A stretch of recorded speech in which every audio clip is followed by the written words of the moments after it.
là, nous rentrons dans la ligne droite des Hénaudières.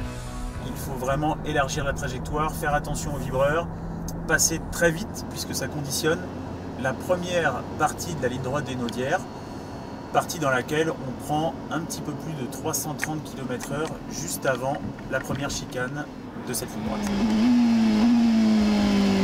C'est un des moments les plus grisants et d'autant plus pour moi parce que j'emprunte cette ligne droite pratiquement tous les jours pour aller au travail. C'est rouler avec ma voiture de course alors que tous les jours je suis dans ma voiture civile, donc ça c'est assez incroyable. Et puis surtout dépasser les 300, les 330 km/h, c'est quelque chose d'incroyable et sur une voie qui est à la base publique. Alors moi j'ai pas connu la ligne droite des Hénaudières complètement ligne droite, sans les chicanes.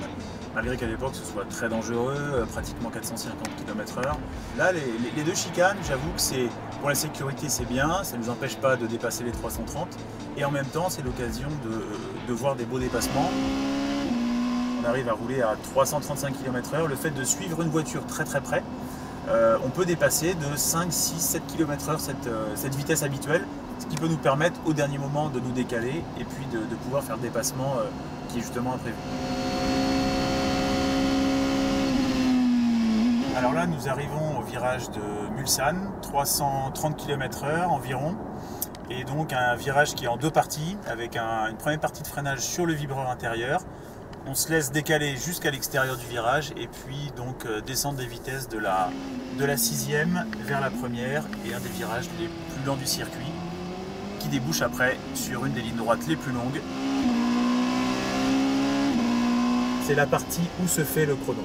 C'est-à-dire c'est la partie où il faut le plus de... Voilà, il faut s'accrocher, il faut avoir le cœur bien accroché et puis prendre des risques.